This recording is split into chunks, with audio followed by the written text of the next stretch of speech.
Judy Rabinor, thank you so much for being here on the Yoke and Abundance podcast. It's a pleasure to get to talk to you today. And it's really a pleasure for me to be here with you and your audience. So you just wrote a book, The Girl in the Red Boots. Yes. Making Peace with My Mother. Yes. Okay, so I just want the audience to know right off the bat that they should pick up this book, get a copy, and read it because it is a topic that all of us can relate to. Well, thank you for that wonderful endorsement. And as we were saying before we even got on the air, I'm so thrilled to know that you've really enjoyed reading it. That makes me really feel great. Yeah, this is phenomenal. And I just, from the moment, from the very first page of this book, I was enthralled. And, I actually, when I started it, I was going to visit a friend. I was picking up my first friend from the airport since COVID. And oh, wow. Yeah. And I told her, I was like, oh my God, this book is so good. You're going to have to go get it. But tell me, why did you want to write this book? Why was it so important for you? Okay. I'm a person who has always gotten a lot of soul gratification from writing. And when I feel out of sorts, if I just sit down and start with, I'm feeling out of sorts, I'm feeling out of sorts. And if I'm patient and kind to myself, I'm going to figure something new out. And I had been writing stories about my mother for years. Can I back up and tell you how that happened? Yes, please. Okay. So in 1983, I was getting divorced. And my mother-in-law came over to tell me she had been divorced, and she came over to tell me that she was getting remarried. And my mother-in-law was none other than the mother of my husband. Okay. But she and I had a very strong bond throughout her entire life. Anyway, and she was very upset that we were getting divorced, and she started telling me stories about her divorce. And I was listening, I was thinking, this is not the same woman that I've been talking to for the last 15 years, because I thought her divorce was pretty miserable, but she told me how much fun she had while she was divorced and all the different guys that she met. And I decided that I would go to a writing class, and I started working on a book called Between Marriages, because she actually gave me a lot of hope that I would meet somebody that I would want to marry. And actually, I eventually did. Anyway, I started writing stories about her, the stories she told me. That lasted for 2 sessions. And then I immediately turned to my mother. So from writing about my mother-in-law, I went to my mother, and some of the very stories that I wrote in this book, I started writing then. And I felt like I was on a trapeze. On the one hand, I was very angry about a lot of things that I felt were neglectful in my childhood. But on the other hand, I loved my mother. And there were many beautiful things that she did for me. And I kept swinging back and forth, and it would really bother me because sometimes I'd be short with her. I'd be a little nasty to her now that I'm a therapist. And this is so common, people coming in and saying to me, I can't believe how mean I was to my mother. I can really relate to that. I just instant tears want to well up in my eyes when I hear that. Yeah. Yeah. And so I kept writing these stories, not knowing what I was going to do with them. And then after my mother died, I had a medical crisis, and I realized how much I missed my mother. And I realized for all her annoying traits, she would have been there. And I knew that before, but I really missed her even more then. And I decided I would put this book together. And to be quite honest, it was like a ritual of mourning for me. I feel, and I'm actually now sad that I'm done writing the book, because I had my mother with me for all these years as I schlepped my manuscripts from writing group to writing group and writing coach to writing coach. How am I going to put them together to make a book? And that was the big challenge. And And that is what I did. I put them together to make a book. And in the end, I really got more than my money's worth because I understood something profound about the mother-daughter bond. And of course, you know from reading the book that I went into the field of psychology. I got a PhD in psychology. I became a therapist. If you want to know what people have troubling them, notice what they specialize in, because I specialized in mothers and daughters, exactly. And I saw all these mothers and daughters, and their stories really wove their way into my heart. I saw how often mothers and daughters drive each other crazy. And yet the love is deep. Yeah. You know, I wonder about this from the perspective of, you know, I get so pissed off that it's the mother that everything seems to be put on, right? Like if there's something wrong with us, it had to have come from our mother. Yet that relationship really does define us. So it feels like this two-edged sword for the mom. Like when I think about, do I ever want to have children, right? Like I'm 38 years old, haven't had children. A lot of that I would attribute to my relationship with my mom, and still grappling with that question of, do I want to have children or not want to have children? And I think it's so unfair that so much gets put on the mother. Well, that's true too. And, you know, I did not write about this directly in the book, but I now, if I were going to write another book, the book would be called I Love My Mother, But. Mm-hmm. Because so many people can relate to that, and you're relating to it. You know, our mothers are our first lovers.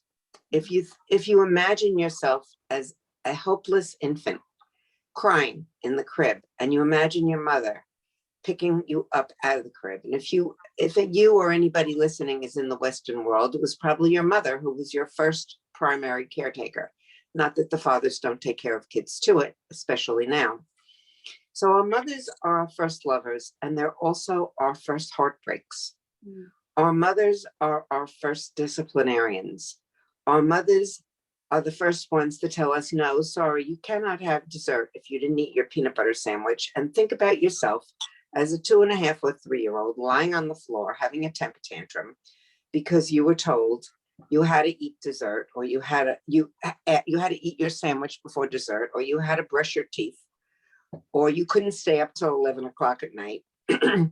So we experience both of those first dynamics with our mother. And we all know that firsts matter. In the book, I write about my first job. Everybody remembers their first job. Yes. It's a big moment. You remember the first day that you went to college when you said goodbye, whether you said goodbye at home. I got in a huge argument with my mom in the dormitory. What happened? What happened? Oh, I was probably a little bitch. That's probably what happened. I was probably mean, trying to create, unconsciously create the separation, right? Well, that's another thing. In order to separate from our moms, we have to be angry at them. It's easier to separate from somebody who you think is an idiot. Right. Than somebody who you recognize that you're really dependent on. Yeah. So thinking, what does my mom know about this or that? Oh my God. You know, it's easier to go away, right? Yeah. Your book even this conversation, it brings up so much, it sparks so much. And I think that's even from the beginning. I mean, you talk about how you're leading a workshop about what you specialize in, and you're having this moment of like, oh my God, I don't know if this is authentic. Would that be a way to sum it up? Right. That's exactly the way. It's that you can feel one way about, like I had led a lot of workshops, and the name of the workshop was Honoring the Mother-Daughter Relationship. It was about eating disorders, and I really was trying to help therapists understand that very often mothers do contribute to the development of eating disorders, because we live in a culture where women are valued on what they look like. And so the good mother is going to tell her daughter, honey, don't gain an extra 50 pounds. You know, you're going to have a hard life if you do. Mm-hmm. And so mothers often don't realize that teaching their daughters to diet is actually the beginning of the can lead to the development of an eating disorder. And so I had done this workshop so many times, and I had this picture of my mother, the captain of the cheerleaders, and my father, captain of the base of the football team. And I thought about this story I knew about them. And all of a sudden, a different story popped in my mind. I mean, these things happen to us all the time. You're with a friend, and all of a sudden she says something in the wrong way. And all of a sudden you remember another time that she said something that really hurt your feelings or betrayed you, right? And while you're teaching this and having that feeling of like, oh my gosh, I'm kind of triggered by what I'm saying and thinking in these experiences, you were still at that same time affecting positive change for others. I know. I mean, that is one, because I'm a coach, right? So I work with women around transitions, resiliency, that type of work, and business building. But it feels like the things that I am struggling with the most or having the hardest time with are going to be the things that people want to talk about. Right. Exactly. And so how you maintain your own balance, as the waves are rushing up at the shore and you're standing there hoping you're not going to get pulled out into the ocean. Right. Yeah. And somehow I was able to just stabilize myself. And then afterwards I said, I have to really do some work on this. And that was many years ago. Can you talk to us about that exercise? Because I think it is a really powerful exercise, the one that you were asking women to participate in. Well, it's a beautiful exercise. I say, close your eyes and imagine that you're looking through a box of photographs and you're looking for a picture of your mother that says something important to you. You may go through some old black and white photos. They may be photos on your phone from last week, but find a picture that tells you something about your mother and your relationship with your mother. And when you find that picture, imagine you're putting a frame around it. And what kind of frame are you going to put? Is it going to be a big fancy frame? Is it going to be a little small frame? And now imagine you're putting this picture somewhere very special. Where are you going to put it? On your desk, on your dresser? And your mother is the most important woman you have ever known. Your mother welcomed you to womanhood. That even chokes me up, and I've said this hundreds of times. And then I say, so now we're going to introduce ourselves to each other. I am Judy, daughter of Peggy. I was welcomed to womanhood by Peggy, always smiling, Queen of the Hop, because that was the title of the picture that I found for her. And then I would ask you to think of the title of the picture. Think of the picture that you have of your mother, and what does that picture say about her? And all of a sudden you have a room full of women all introducing themselves to each other, sitting in a circle. And most of us don't really ever honor our mothers. The matriarchal line doesn't get a lot of honoring in our culture. Ooh, I felt that as you said. Yeah, I mean, it's only in the last 30 years that we have figured out how not to give up our maiden names, right?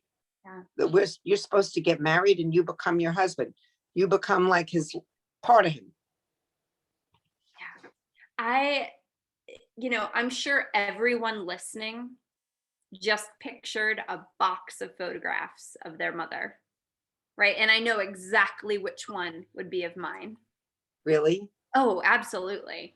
Absolutely. It's a picture of her in her probably somewhere between 8th grade and sophomore year of high school. And she had this cute little black haircut, she's tiny, she's a tiny woman, very, very slim, slender, with her siblings.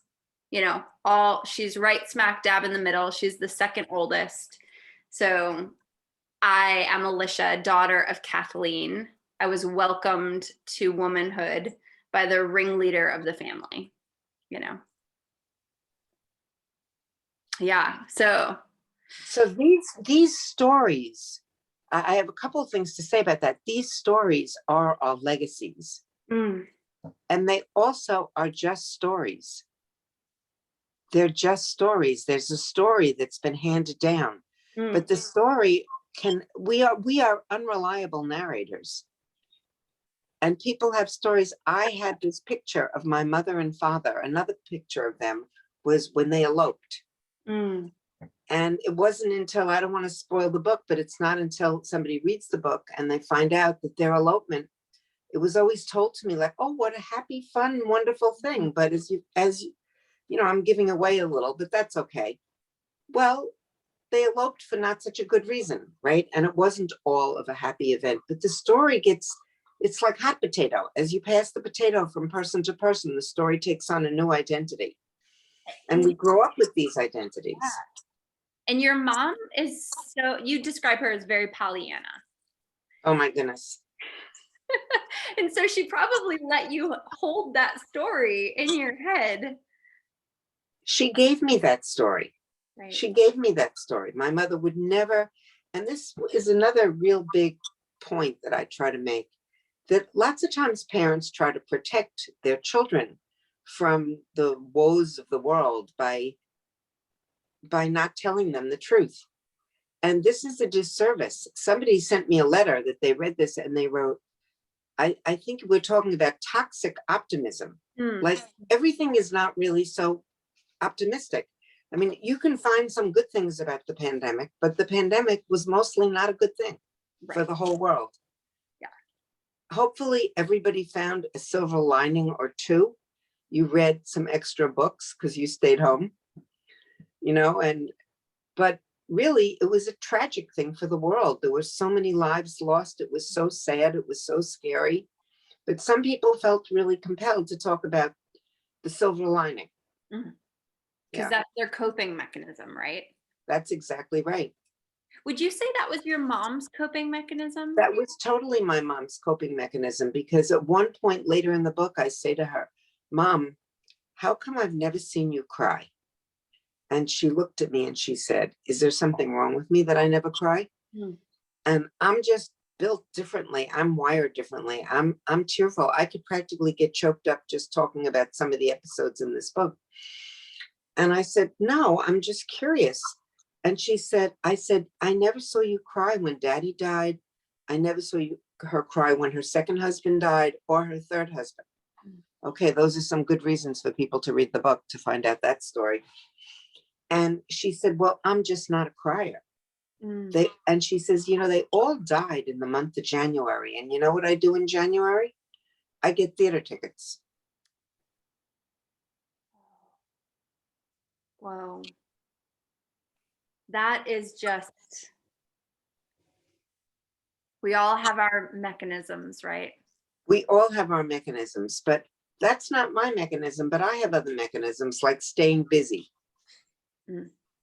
Yes. Or cleaning.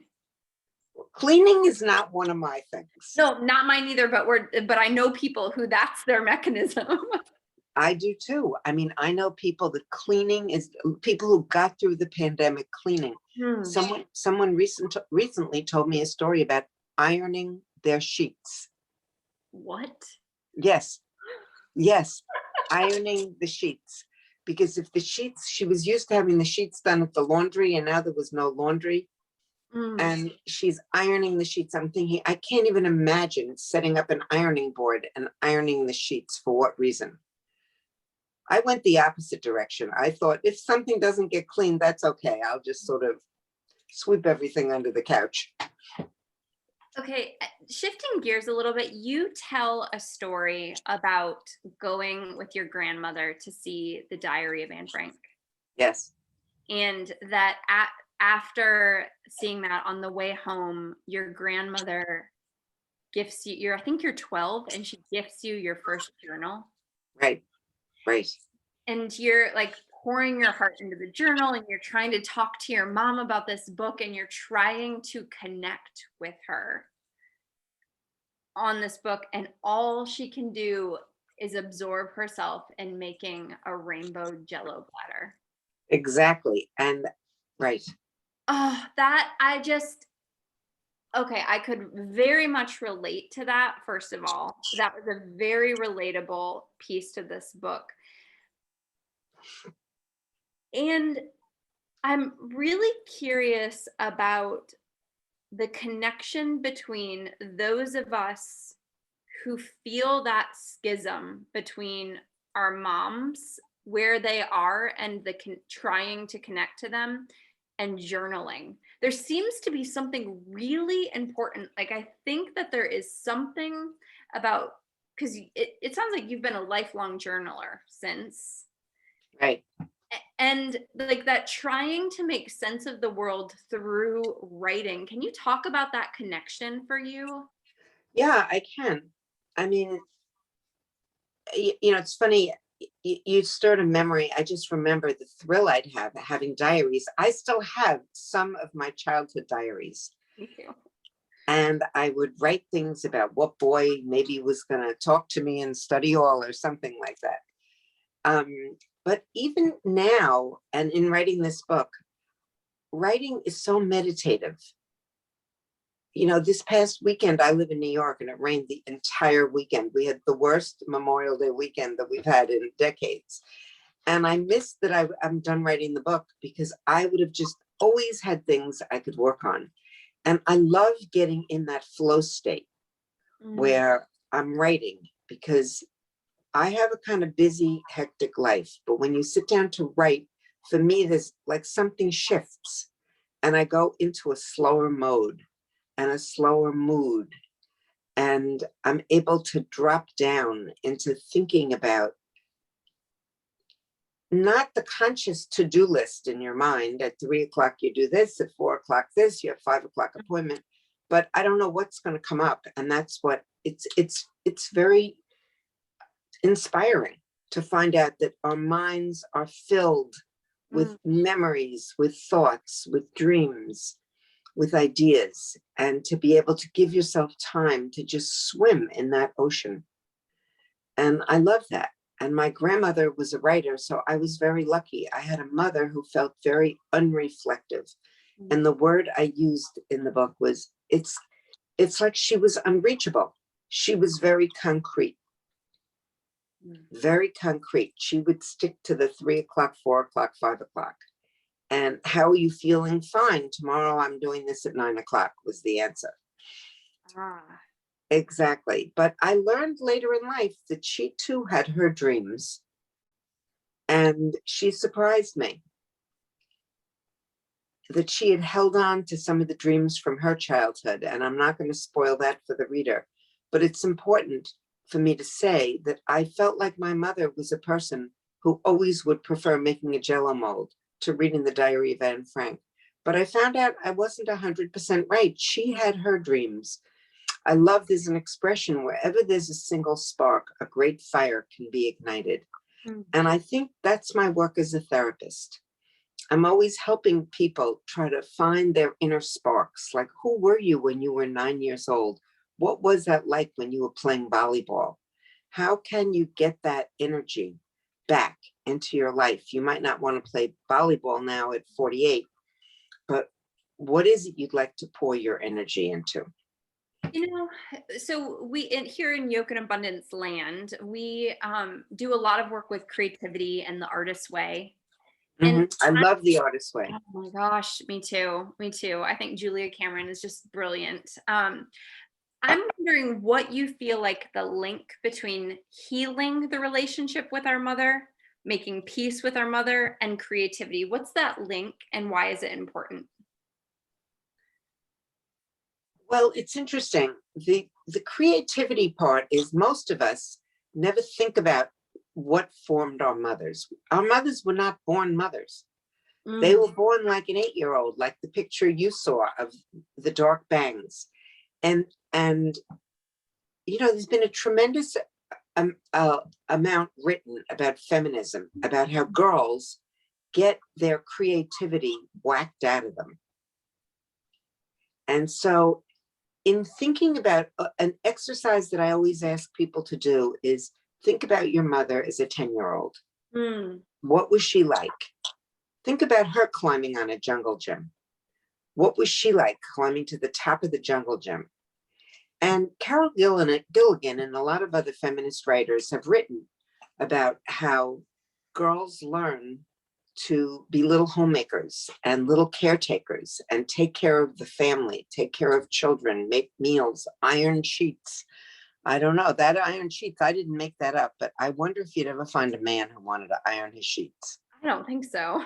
I don't think so either. I don't think that idea would even occur in the mind of a man. Right. Yeah. But anyway, so it requires a lot of creativity to think about how your mother became the person she did. And another word, it requires a lot of compassion to think about what is it that shaped my mother. Another question I love, and I ask people this, imagine you're writing a letter to your mother and catch her up with what's happened since the last time you saw her. Mm. And of course, that's a very special letter if somebody's mother is deceased and they haven't seen her in 20 years. But even in the last 2 or 3 weeks, you know, many things happen like in your mind, right? That you might not be communicating with your mother if she's alive. The conversation may stay on a very superficial level. Like, what are we doing for Father's Day? Or what are you doing for July 4th weekend? Mm. I mean, there's nothing wrong with those conversations. But some of the things that have happened to you are that you might have read an amazing book and you might really want to talk about it. It might have really opened your eyes to something new in life. So how do we expand our relationships with our mothers so we can think about them more deeply and from a different perspective? So you were asking between healing, making peace, and creativity. You know, the person we really have to make peace with is ourselves. That's what I realized in the end, that I had to make peace with feeling like my feelings were on a trapeze. I'd go from being grateful that she was my mom to being angry that she was my mom. And I even had other people's mothers that I wished were my mothers because they were deeper.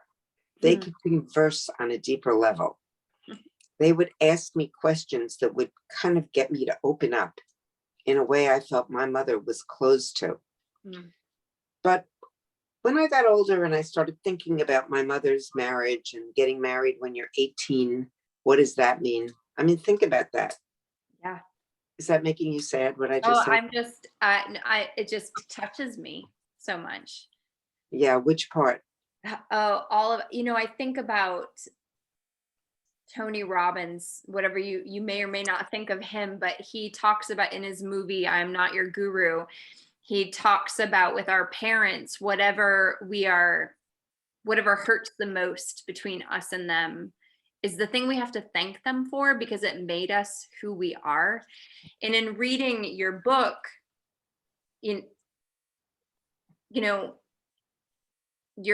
looking for that connection, that deeper connection with your mom is what made you who you are. And look how lucky we are to experience what's come from that. I know. I agree with you. In wanting more, what I eventually found out was that I was going to have to get it for myself. And I was going to, that's what we find out at the end anyway, that we must become good mothers to ourselves. And we must ask ourselves, what do we really want? What do we really need? And so I would not have become a therapist, I don't think, if I hadn't gone through some of the experiences with my mother that made me think, what was going on in this family when I thought things were one way and it turns out they were another way? And how could I have been so blind? And how do you figure out how to be in a family when you feel your whole family is like a fiction? Yeah. Judy, your work is really powerful. Well, I'm so happy to be talking to you about it, Alisha. I'm so happy to be talking with you about it as well. And,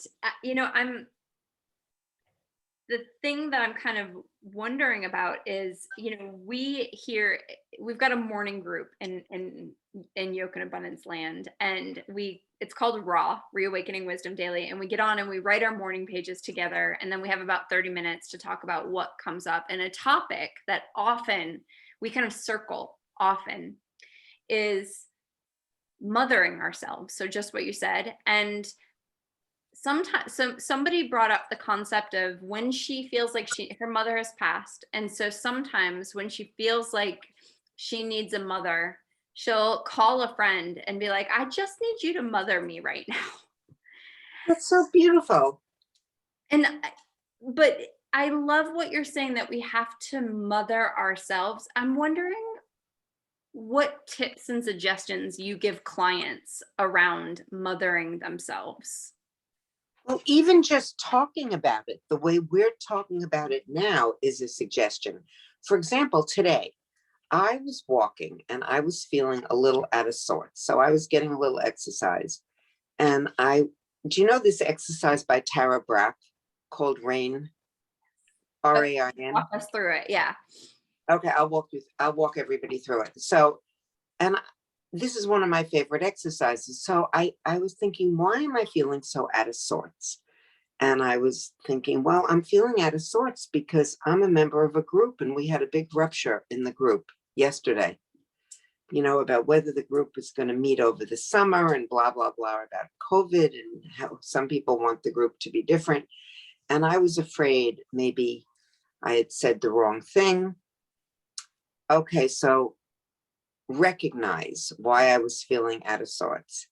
Acknowledge the depth of it. And as I really thought about it, rather than concluded, we often jump to a conclusion rather than really dig in and think about, well, what did happen and how do I really feel and who really did say what? And then RAIN, I is investigate. And so when we investigate, we don't know what we're going to come up with. Mm. So for example, if I was feeling maybe I spoke harshly, I could think, maybe I spoke harshly to somebody else last week also.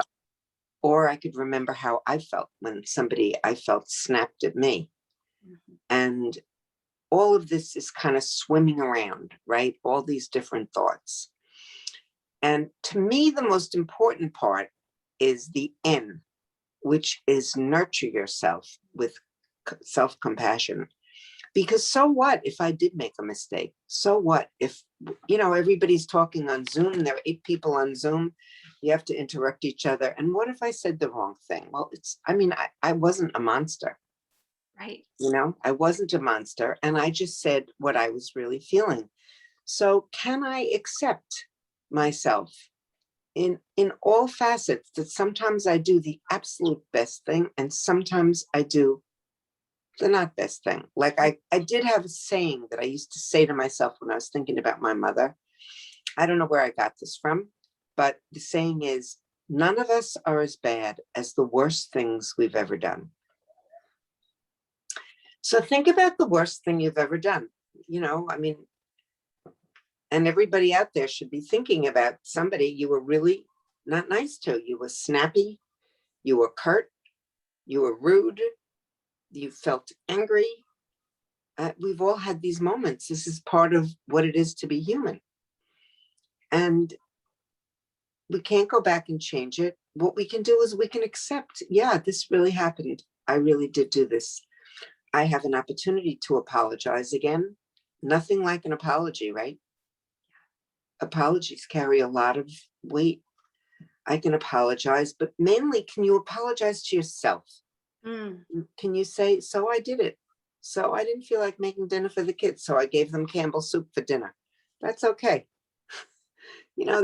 They seem to like those noodles and those little pieces of fake chicken that are floating around in there. We don't even know if that's chicken. All right, I gave them a couple of carrots and some celery. But can we accept that nobody is as bad as the worst things that we've ever done? And to be able to think that about your parent is really important. And I think being able to be compassionate about a parent helps us be compassionate about ourselves. Absolutely. That we have all done things that are not so great. And then, as you say, the word transitions, I mean, we're all always in transition. Yes. And so everything we learn about negotiating with life today, it might not work for tomorrow, because tomorrow things are different. Right? Yeah, absolutely. Oh, that's rich. Thank you for sharing that. Ooh, are you there? I am. There we go. There you go. So, okay, we're going to link to your book so folks Great. can purchase it. Are you doing any workshops? Are you doing any speaking engagements? I am, and I have a website, and the website is on my, I have an events page on my website, and the website is my last name, Judith Rabinor, PhD.com. Okay. And you can look at all the events there. We'll link to that so that folks can, we'll link to that so that folks can check that out. But what else do you want us to know about your work, about your book, about our mothers? Okay, well, I also wrote this book because I wanted people, you know, therapy has changed a lot since I got trained. And I got trained as a therapist was supposed to be anonymous. Therapist was supposed to be a blank screen. Nobody was supposed to know what happened in the life of a therapist, that this was all open to just analysis. And therapy has really changed, at least the therapy that I do. And I think a personal relationship matters. And I have never told my own patients my quote problems, but for patients to know that patients should know that therapists have had problems, and the therapist knows something about solving problems and about tapping into resiliency, because that's what therapists help patients do, become more resilient. And how would a therapist who just sat in an ivory tower and never had any problems in their life know that? Right? Absolutely. So I wanted people to really know that therapists are just people too. That therapy has many different facets, because a lot of people have said this book really shows you what happens in therapy, how therapy can help people make peace with themselves, not only their mothers. And that is another thing. If I were going to retitle this book, the name of the book at the moment is The Girl in the Red Boots, Making Peace with My Mother. But maybe it would have been Making Peace with My Feelings.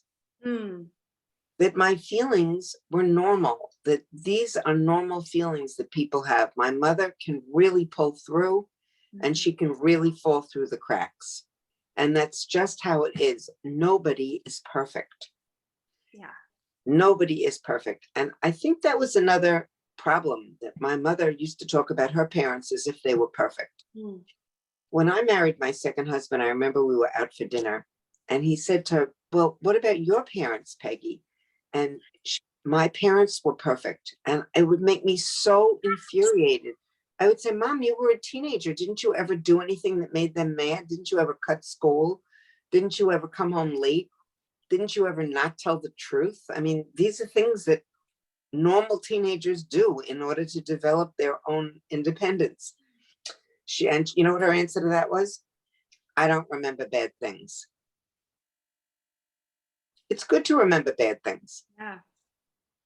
Remembering bad things helps us have a realistic attitude in life. You know, that life has a lot of bumps in the road, and that's okay. And what we want to do is know that there are going to be bumps, and we're going to learn how to negotiate the bumps, and they're going to be waves. And even if we're not great surfers, we can get a surfboard and just hang on, right? Yeah. Even if we don't want to go to the South Pacific and go surfing. Yeah, I don't want to surf on the West Coast. The waves are too big and it's too cold. But, well, if it's Costa Rica, I'll surf on the West Coast. Yeah, Costa Rica is different. The water is really beautiful there. Yeah, and if you get to the right place, it's really small waves. The group that you run in the morning sounds wonderful. It sounds like a wonderful way for people to start the day, you know, like just tapping into their own being. Yes. That is definitely the goal in that group. And trying to settle into who we are rather than who we ought to become. Yes. God, there's so much pressure on more, better, faster. It doesn't necessarily make for a better life. But I agree with you. And you're a writer too. You're a journal writer, right? yeah, I'm working on a book. Oh, good. What are you going to write your book on? Failure is a sacred right. Oh, I love that. I've seen that on your website. Failure is, yes. And before I became a psychologist, I got a master's in English because I wanted to be a writer. So I'm enormously blessed. I have a career as an author and a psychologist. And I've always written about things that have been on my plate. So for example, I wrote my dissertation on the effects of maternal employment on children. I was looking at working mothers, like, could I be a good mother if I went to work?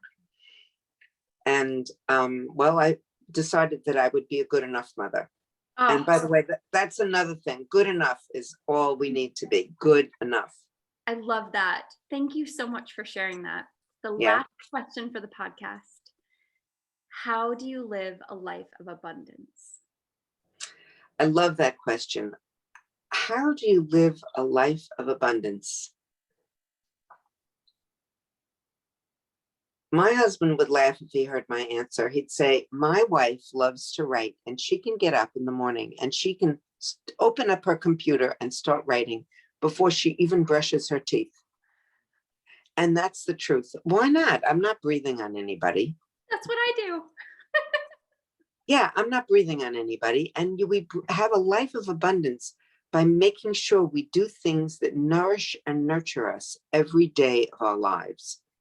Even a day that you have a lot of boring chores and frustrating things to do, like sitting on the phone with Verizon for an extra 2 hours, you still have a chance to meditate, to write, to dream, to take some time for yourself. And really, that's also a sacred right. Yes. Oh, Judy, thank you so much for being on the podcast today. Alisha, it's been so much fun. If you're ever looking for another conversation on this, get in touch with me. I will. This is great.